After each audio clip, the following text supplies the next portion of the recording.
Hey everyone, it's great to have you back here with me. Today I'm really excited to share a short biography with you. I hope you find it interesting and enjoyable. So get comfortable, maybe grab a snack, and let's dive right in, shall we? American Motown group The Supremes recorded 12 U.S. number one hits between 1964 and 1969, including an unprecedented 5 consecutive chart toppers. Against the backdrop of the meteoric rise of Motown Records and the American Civil Rights Movement, the Supremes played an inspirational role in changing racial perceptions, influencing subsequent performers for years to come. In 1959, in the northern industrial city of Detroit, entrepreneur Berry Gordy created a music business that later evolved into Motown Records. Detroit, also known as the Motor City, was one of the greatest industrial cities in the world and dominated automobile production. Gordy was inspired by the assembly line process at the Ford car plant where he worked. He aimed to create a hit factory called Hitsville, USA, where a kid off the street could walk in one door unknown and come out another, a recording artist, a star. The Supremes would become the embodiment of this vision. Florence Ballard, Diana Ross, and Mary Wilson met as children in Detroit's Brewster Douglass Housing Project, which was America's first federally funded housing for African Americans. In early 1959, the three girls, along with Betty McGlown, started the Primettes, an all-girl singing group. They auditioned for the fledgling Motown label, and in January 1961, they were eventually signed as the Supremes. From the start, it was clear that there was a disparity in how the individual members were treated and their roles in the band. All three existing members, Ross, Wilson, and Ballard, were vocalists, but it was apparent that Ross was given more importance in the band compared to the other members, according to an online source. Paired with the genius of Motown's in-house composers, Holland Dozier Holland, the Supremes were unstoppable. They epitomized Motown glamour, appealing to both black and white audiences. By 1965, the Supremes had made history by achieving 5 consecutive number one hits, and Motown was the most successful black-owned enterprise in America. Gordy had seen the commercial potential of creating a pop version of rhythm and blues music, which, while still being generated by black culture, could also cross the race divide to attract a white teenage audience. This phrase refers to the sound of young America, which was shared regardless of class or race. In the 1940s and 50s, America was still racially segregated, and most African Americans had not yet achieved the social freedom they had hoped for after the emancipation from slavery in the 1860s. In the 1950s and 60s, the civil rights movement mobilized, and Reverend Martin Luther King Jr. rose to prominence as the leader of the movement. Previously, Motown had generally avoided issue tracks, but in the wake of the Civil Rights Act of 1964 and the Voting Rights Act of 1965, contemporary popular music began to reflect the changing times. Stevie Wonder's Down to Earth 1966 began a trend for message songs. Edwin Starr's War and Marvin Gaye's What's Going On followed, along with the Supremes' Love Child, which became number one in the U.S. in 1968. On April 4th, 1968, Martin Luther King was shot dead in Memphis, an act which led to rioting in cities across America. On the evening following his assassination, the Supremes appeared on Johnny Carson's The Tonight Show singing "Somewhere." Diana Ross gave a eulogy to King and his life's commitment to human rights. Unfortunately, the group did end up breaking up in 1970. According to a source, right from the beginning, the disparity in the treatment of the individual members and their place in the band was noticeable. While all 3 existing members of the group contributed, it was evident that Ross was given more importance in the band compared to the rest of its members. In 1968, Florence Ballard left the group and signed a solo deal with ABC. That same year, she also got married. This eventually led to Ross leaving the band in 1970 to pursue her solo career. According to Florence, she left the group because Ballard was dissatisfied with their intense workload and her increasing dependence on alcohol. This led to tensions, especially with Ross. Florence's unreliability was in stark contrast to the strict professionalism with which they had risen to the top, making her departure from the group inevitable. The group was renamed Diana Ross and the Supremes, which highlighted an unhappy situation. 2 singles were released under this new name.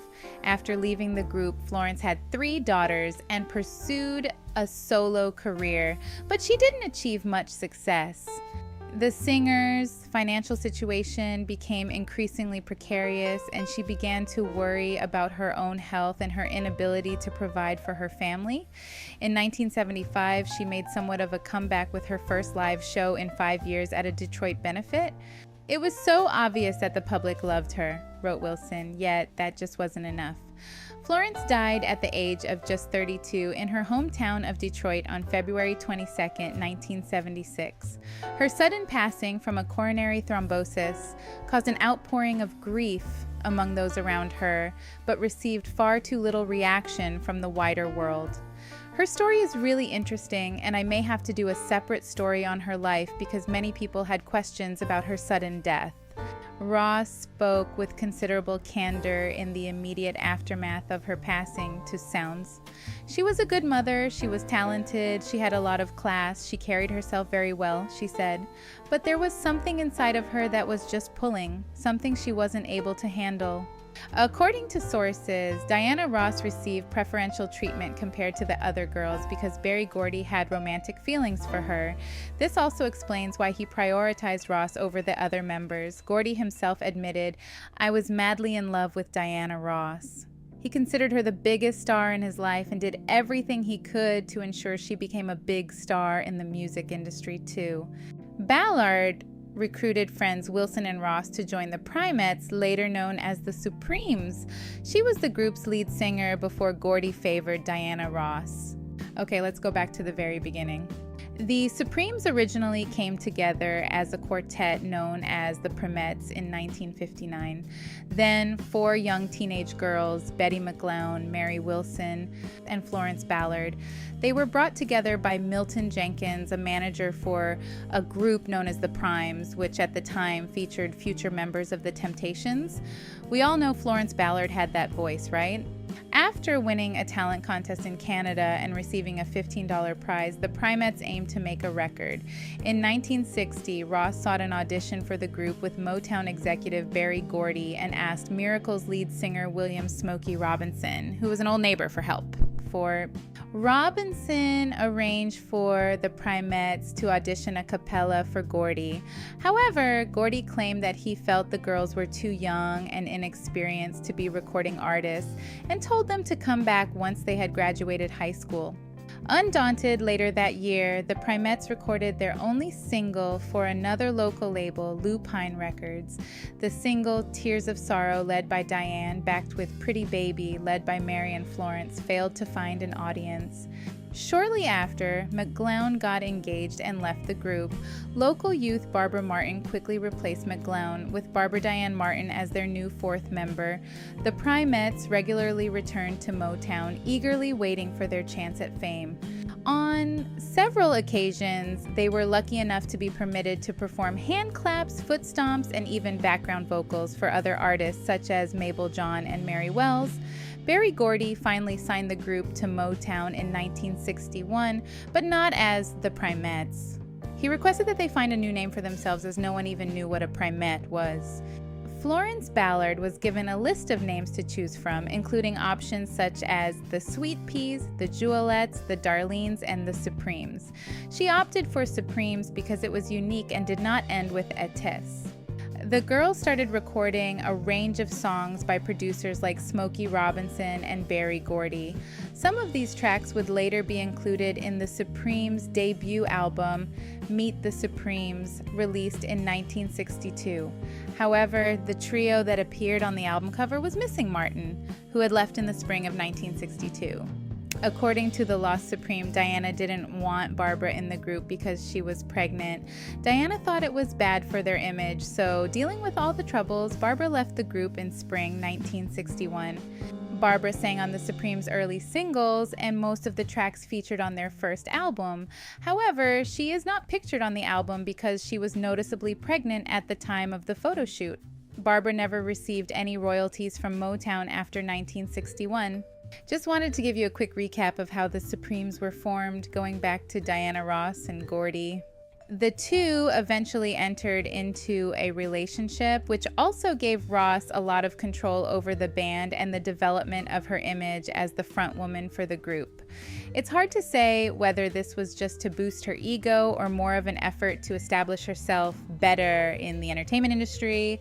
Mary Wilson, a bandmate of hers, thought it was quite evident. She compared Ross's behavior to that of a spoiled brat. In a later interview, Wilson stated, "The more successful we became, the more Diane desired for herself. She started a relationship with Barry, and whenever she was dissatisfied with something, she would make it known to him." So it seems like Florence wasn't the only one who felt things were getting out of hand with Diana Ross. Wilson went on to describe Ross's little tricks to stand out from the rest of the band, such as wearing different costumes for shows or stretching her arms out during performances to block the view of the other members. While these actions may seem insignificant, they started causing tension between Ross and the other band members. As the Supremes performed on more stages and appeared on television, Gordy brought in top Hollywood designers like Bob Mackie and Michael Travis to make glamorous and extravagant costumes suitable for international superstars. They replaced chiffon and velvet with skin-tight, sequined evening dresses to maximize their impact under strong studio lighting. The Supremes' trademark wigs were accompanied by false eyelashes, large earrings, and dramatic makeup. The stage wardrobe of the Supremes was a significant expense, extravagant outfits adorned with beads and sequins, costing thousands of dollars in the 1960s. The V&A displayed several of the original performance costumes of the Supremes from Mary Wilson's collection in 2008. The costumes showcased the group's carefully styled and changing image, from their early days as the Primettes to the glamorous Hollywood designs. Oh, love it! Oh. That is from an album entitled High Energy, and I said, I'm going to take you to task. Did you hear what I shouted? At the peak of their fame. The Supremes broke a lot of records despite segregation in the United States. They had 12 #1 hits on the Billboard Hot 100 between 1964 and 1969, which was second only to the Beatles. In 1965, they had 5 consecutive #1 hits. I would love to hear your thoughts about the Supremes, and of course there will be a separate video about Diana Ross. I also think she's iconic. 50 years ago today, 3 teenage girls from the Detroit Projects hit the big time with their first #1 single, Where Did Our Love Go?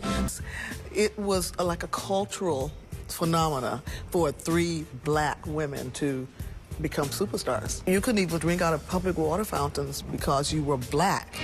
Meteoric rise up the charts, especially after appearing on The Ed Sullivan Show. Our thing was the glamour that we brought. Even though we had cheap clothing, we had $5 pearls from Woolworths. Out. Do you feel like reaching out to her? Because for 50 years. I have actually tried, and I would love to do that.